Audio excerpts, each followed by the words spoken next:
It was not unusual for him to be awake at that hour, the small hours when the city outside his apartment lay in a kind of suspended animation, neither alive nor dead, just breathing quietly under the weight of the night, the occasional distant hum of a car, or the faint metallic groan of the building's old plumbing marking the slow passage of time. He had always worked best in those hours, the light from his laptop screen pooling across the desk like a small artificial sun in the otherwise dim room, his coffee cooling in the half-forgotten mug beside the keyboard, the faint throb of a headache building from too much staring and too little rest. It was one of those nights when the code on the screen had begun to dissolve into meaningless symbols in his vision, the numbers and letters blurring as if trying to escape his comprehension. When he glanced at the corner of the screen and saw the time, 3:15 a.m. He remembered this clearly, the way the numbers seemed oddly sharp in that moment, as if the clock itself had leaned closer to him. The next moment, without any sensation of transition, without even the sense that a single breath had passed, the time was 4:15 a.m. His eyes narrowed, his brow furrowed, and he stared at the numbers as if willing them to roll back, to show him the hour he had somehow misplaced. But of course they didn't. There had been no lapse in consciousness, no drifting off into the gray space of sleep. He hadn't moved from his chair. The cursor on his code editor blinked in the same place as before. The coffee was still on the desk, though the liquid inside had cooled to that tepid stage just above cold. And yet there was a pressure behind his eyes, an uncomfortable awareness, like a faint echo of a memory that wasn't quite his, a sense of having been somewhere in that missing hour. Somewhere very dark, somewhere not empty but occupied by a presence he could not name. He shook himself, stood, walked to the kitchen, telling himself it was just fatigue playing tricks on him.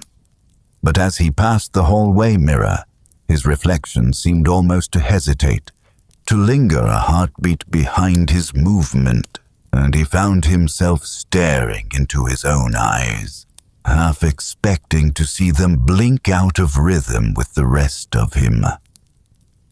The apartment felt subtly wrong when he returned to his desk. The shadows seemed to have rearranged themselves, leaning into corners where he didn't remember them being before, and the faint background hum of the refrigerator sounded somehow further away. He told himself it was just late, that the mind becomes strange in the depths of the night, but the unease clung to him like a thin film, unshakable.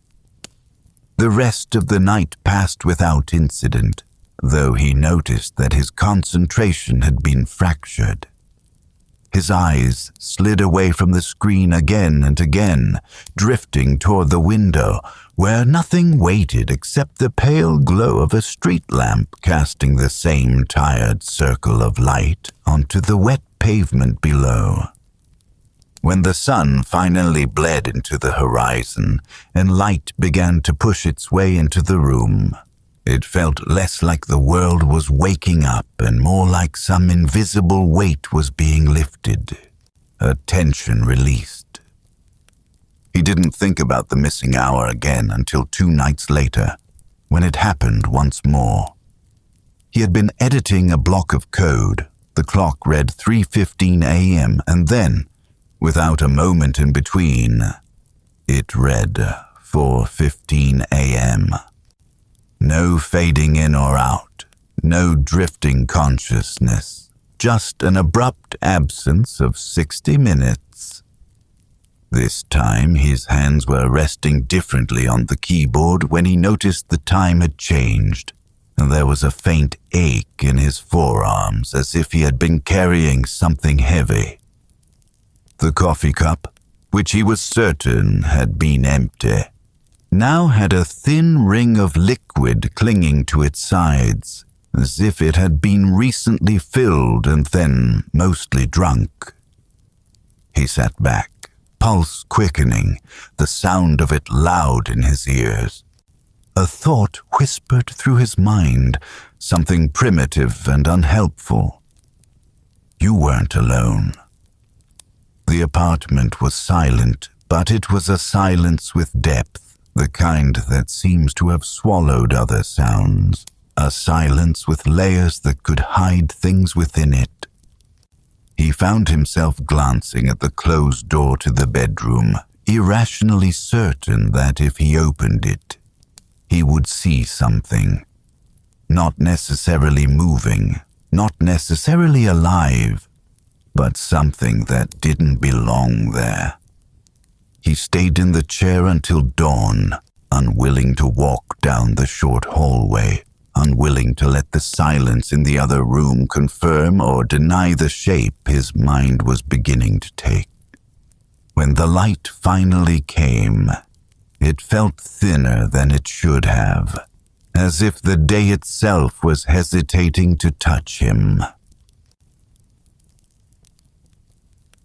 The third night, he told himself he was ready. He brewed coffee stronger than usual, opened the windows to let in the damp, cold air, kept the lights on in every room so the darkness would have no corners to hide in. He thought that if he stayed alert enough, if he didn't let his focus slip, the missing hour would have nowhere to wedge itself into his night. It was a strangely comforting idea that this was something he could guard against, like putting a lock on a door or a chain on a gate.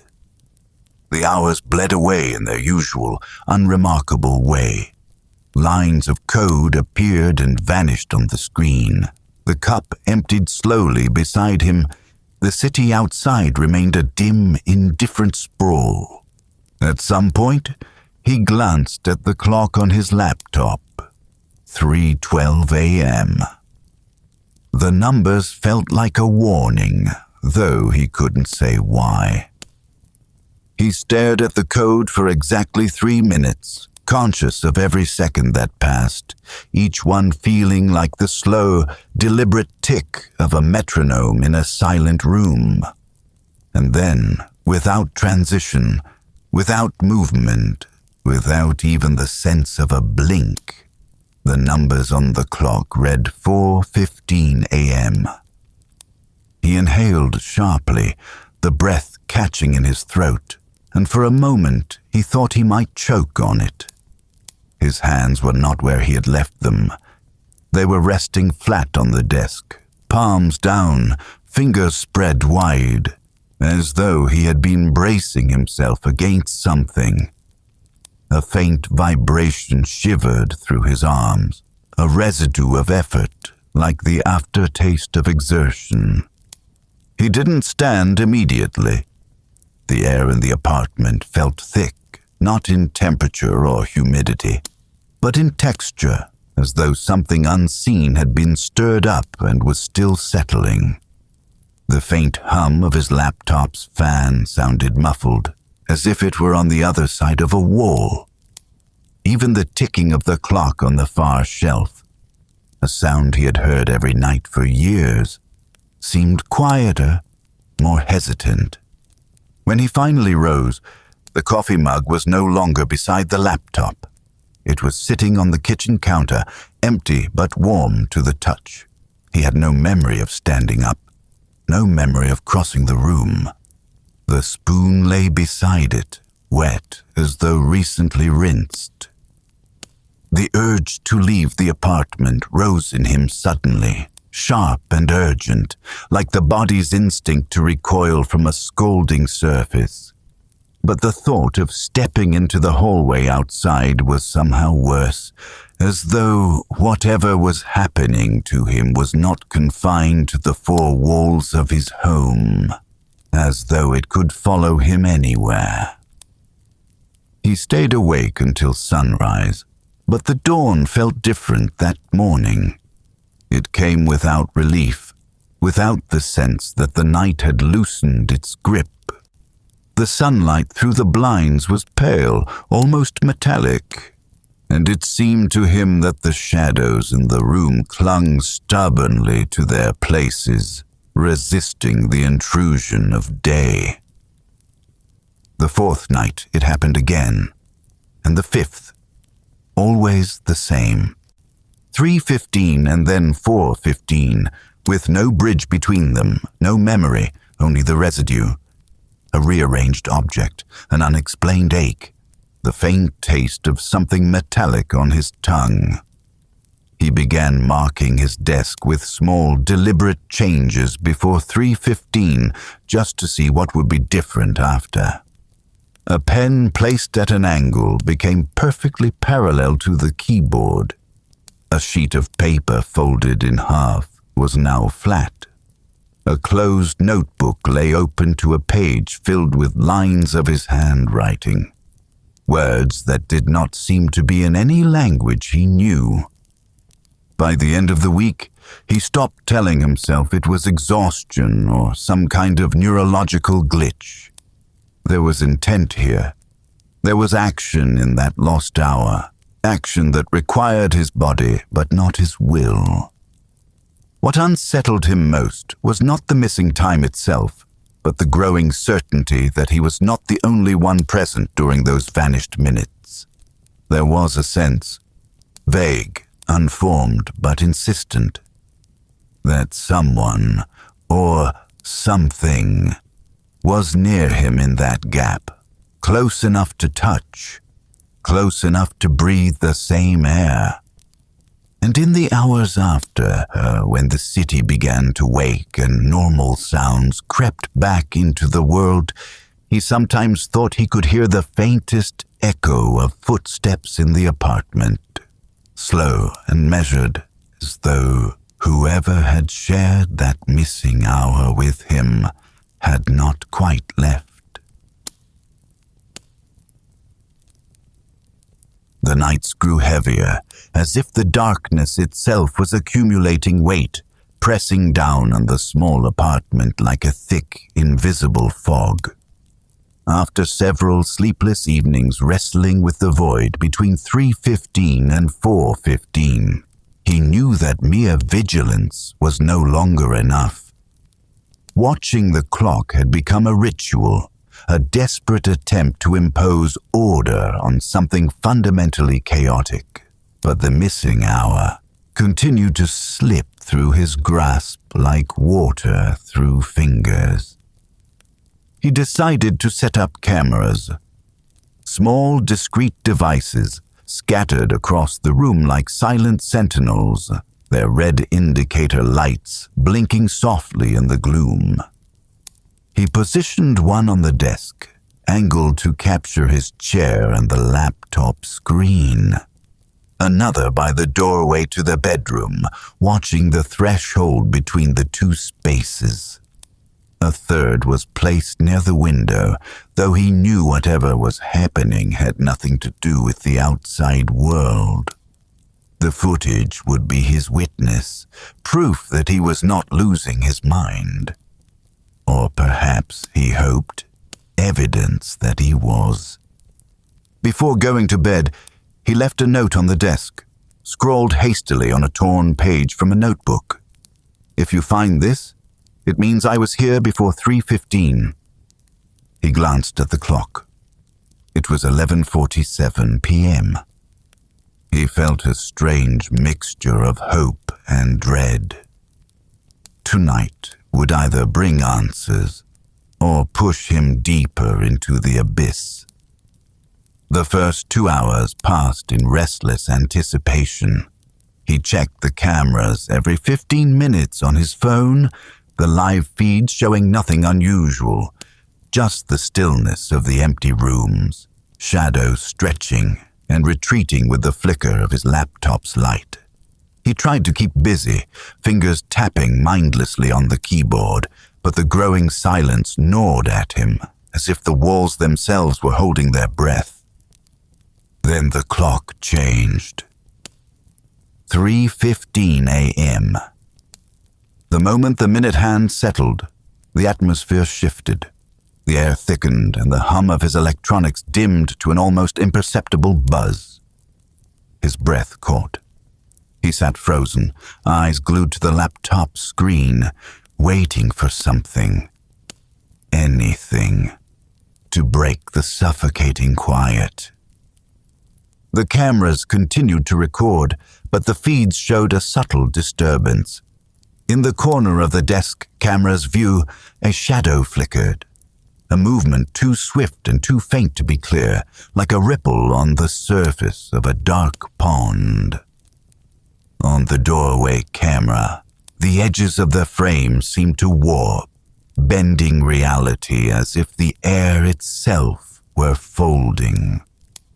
He stared at the screens, heart hammering in his chest. Something was there, watching, waiting. Then, suddenly, the feed cut out. For exactly 1 hour, the cameras went dead. No static, no glitching, just blank blackness. When the video resumed at 4:15 a.m., the scene was unchanged at first glance, but closer inspection revealed subtle differences. The mug on the desk had been moved to the other side. The chair was slightly rotated, its back no longer parallel with the edge of the desk. On the floor near the doorway lay a small, crumpled piece of paper, one that hadn't been there before. He froze the video and zoomed in on the paper. It was impossible to read in the dim light, but the shape of letters was unmistakable. Handwritten, jagged.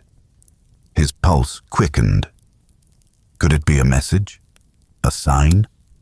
Or was his mind playing tricks, desperate to find meaning where there was none? That morning, he found the paper exactly where the camera had shown, near the bedroom door. His hands trembled as he unfolded it. The ink was smeared, the words half illegible, but the message was chillingly clear. Don't sleep. The note sent a shiver racing down his spine. It was as if whoever or whatever shared that missing hour with him wanted him to fight, to resist the pull of the night, but it was also a warning, a promise of something darker should he fail. He spent the day on edge, watching shadows lengthen and retract, every sound amplified in the silence. His reflection in windows and mirrors seemed distorted, sometimes lingering a moment too long before flickering back to normal. His thoughts spiraled, tangled in paranoia and exhaustion. The missing hour was no longer just lost time. It was a battleground, a place where he was both observer and participant in something incomprehensible. That night, before sleep, he placed another note on the desk. I will stay awake. I will not let it take me. The words felt hollow even as he wrote them, a fragile shield against an encroaching darkness that cared nothing for human will. He knew deep down that the true fight was just beginning. The days that followed were marked by a creeping exhaustion, the kind that settles beneath the skin like a slow poison, dulling the edges of thought and muffling the steady pulse of reality. Each morning, waking felt less like a return and more like a reluctant surrender to a world that no longer made sense. His apartment, once a sanctuary of familiar shapes and comforting silence, had begun to warp in his perception, the angles skewed and shadows lengthening in places where they had no right to linger. The note on the desk, with its stark command, "Don't sleep," haunted him more with every passing hour. It was a warning, yes, but to whom? To himself, or to some part of him that he could no longer trust? The thought gnawed at the corners of his mind, seeping into the spaces where clarity once lived. Sleep became a battleground. He fought it with relentless caffeine, blaring music, harsh light, anything to keep the night's black veil at bay. But the more he resisted, the heavier the darkness pressed, like a tide rising inexorably against a fragile dam. There were moments, fleeting and terrible, when the world seemed to dissolve into a haze of shapes and whispers, the line between waking and dreaming blurring until he could no longer tell where one ended and the other began. One night, in the thick of that relentless struggle, the warning came again. Not in ink or paper, but in a whisper of static on the speakers of his laptop, a faint distortion threading through the music he played to keep himself awake. At first, he thought it was a glitch, the familiar warble of faulty hardware, but the static deepened, coalescing into something like a voice, distant but unmistakably human. He turned up the volume, straining to catch the words, and then, clear as a knife's edge, came the message. Stay awake.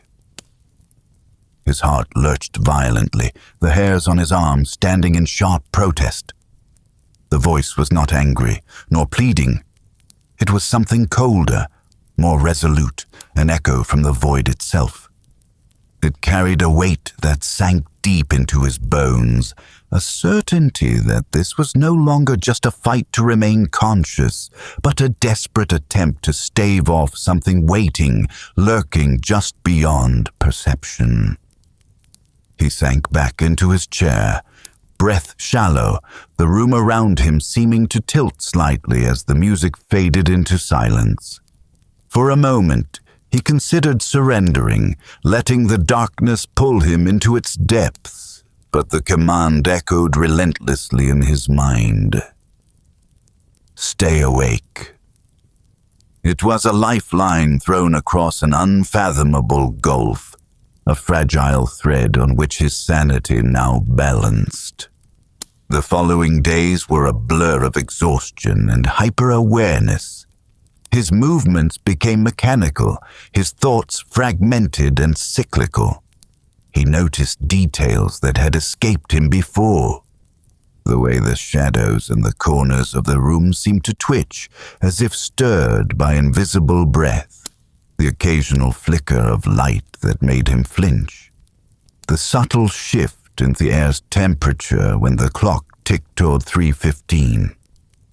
He began to sense, more than see or hear, a presence in the apartment. A weight in the silence, a shape pressed against the edges of perception that never fully materialized, but was always felt. It was neither malevolent nor benign, but something older and more alien than fear itself. The feeling was like being watched by a memory without a face, a thing waiting patiently for the hour when the barrier between worlds thinned. At times, when he glanced into mirrors, his reflection seemed delayed, a fraction of a second out of sync, as if the image was struggling to keep pace with his movements. The eyes staring back at him sometimes looked hollow, distant, as though the reflection belonged to someone else. Or something else entirely. He stopped trusting his own thoughts. Moments of clarity flickered like dying embers, overwhelmed by waves of doubt and disorientation. Was he imagining the voices, the movements, the shifting shadows? Or were these signs of a fracture in the very fabric of his reality? One evening, sitting alone in the dim glow of his laptop, he opened a blank document and typed a single sentence over and over, as if by repetition it might anchor him. I will not sleep. I will not surrender. Outside, the city continued its indifferent rhythm, unaware of the unseen war raging within a small apartment bathed in artificial light and shadow. Inside, the missing hour waited, patient, inevitable, and utterly merciless. The night stretched before him like a vast, empty ocean, endless and dark, the weight of its silence heavier than any sound could be. He had prepared as best as he could, surrounding himself with the harsh glare of every light in the apartment, the constant drone of music through headphones to drown the creeping stillness. His body trembled with exhaustion, his eyes bloodshot and stinging, but surrender was no longer an option. To give in was to vanish entirely into the abyss of the missing hour. At exactly 3:15 a.m., the air thickened once again. The familiar chill seeped into his bones, settling like frost beneath his skin, the shadows bending subtly as if drawing closer, reaching out with fingers made of darkness. He fought the urge to close his eyes, to sink into the false comfort of sleep, but his mind screamed against the pull, a silent, desperate rebellion. He felt it then, a presence, cold and patient, pressing against the edges of his awareness. Not a shape, not a voice, but something deeper, an ancient void watching, waiting. It was neither cruel nor kind, but utterly indifferent. A force beyond comprehension that existed on the other side of reality's thin veneer. His breath hitched, every instinct urging him to flee, yet his limbs remained frozen, caught in the terrible gravity of the moment. The room seemed to stretch and warp, the boundaries between what was real and what was imagined, dissolving like mist under the rising sun. The laptop flickered, the screen pulsing erratically as if struggling to maintain connection to the waking world. His ears caught a faint whisper carried on the static, the voice neither male nor female, but something unsettlingly neutral, repeating the single command: "Stay awake." He clenched his fists, knuckles white, the taste of metal sharp in his mouth. Time stretched, each second drawn out into an eternity. The missing hour was no longer empty. It was filled with a presence that had haunted his every waking thought, a silent companion to his terror. His eyes scanned the dim corners of the room, searching for a glimpse of the unseen. Shadows writhed and coiled, teasing the edges of perception, but never fully revealing themselves. The air hummed with a tension so thick it was almost suffocating, pressing in from all sides. And then, the most harrowing moment. The mirror across the room caught his gaze. For a fraction of a second, the reflection did not mimic his movements. It paused, eyes hollow and unblinking, locked in a silent scream that no sound could carry. His heart pounded as if trying to escape his chest. He forced himself to look away, blinking hard to clear the unnatural image from his mind. The presence was there, in the silence, in the stillness, in the spaces where reality faltered, but it had not yet crossed the threshold fully. It was waiting for him to break, to give in, to let the darkness claim what it sought. Minutes dragged on, unyielding and slow. Exhaustion clawed at him relentlessly, his eyelids drooping despite every effort to keep them open. His vision blurred, thoughts slipping through his grasp like grains of sand. But then, with a surge of desperate will, He reminded himself, "I will not sleep. I will not surrender." The words echoed in his mind, a fragile lifeline tethering him to the waking world. The hour finally passed. The air lightened, the shadows retreated to their corners, and the steady hum of the city outside began to seep back into the apartment. Light crept in beneath the blinds, pale and hesitant. He slumped back in his chair, drained and hollowed but victorious, if only for this night.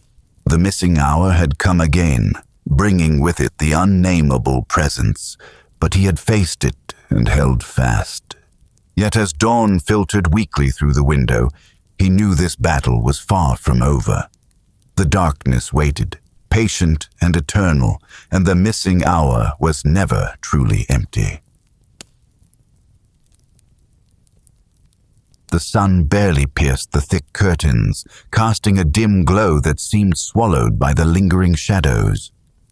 After the endless nights of struggle, after the battle to stay awake against a presence that defied understanding, the morning felt less like relief and more like a fragile truce, an uneasy pause between the known and the unknowable.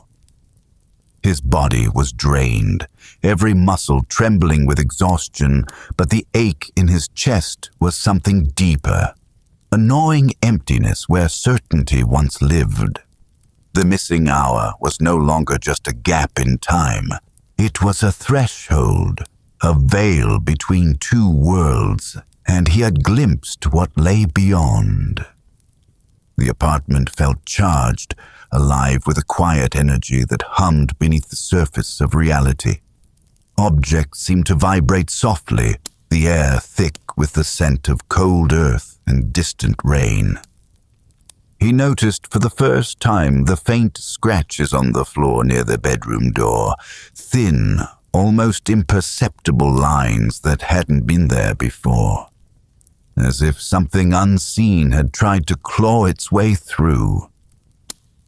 He sat in his chair, staring at the clock as it ticked steadily toward 3:15. The moment came with no fanfare, no shift in the air, only the relentless passage of time. But this time, when the familiar darkness began to seep in, he didn't resist. He closed his eyes. The silence folded around him like a shroud, thick and complete. The world slipped away, but instead of the emptiness he had come to fear, he found himself suspended between waking and dreaming, between presence and absence. A space of quiet waiting, where time lost its meaning. He felt a breath, cold and soft, brush against his skin, a whisper of something ancient and unknowable. And then, the voice. Not a command, not a warning, but a simple word echoed deep within his mind. Welcome. His eyes snapped open. The apartment was the same, yet nothing was quite right. Shadows moved with purpose, shapes flickered at the edge of vision. The missing hour was no longer a void, it was a passage. He realized then that he had not been alone, not just in those lost minutes, but in every moment since. The presence was part of him now, an echo embedded in the fabric of his existence. He stood slowly, the weight of exhaustion replaced by a strange calm.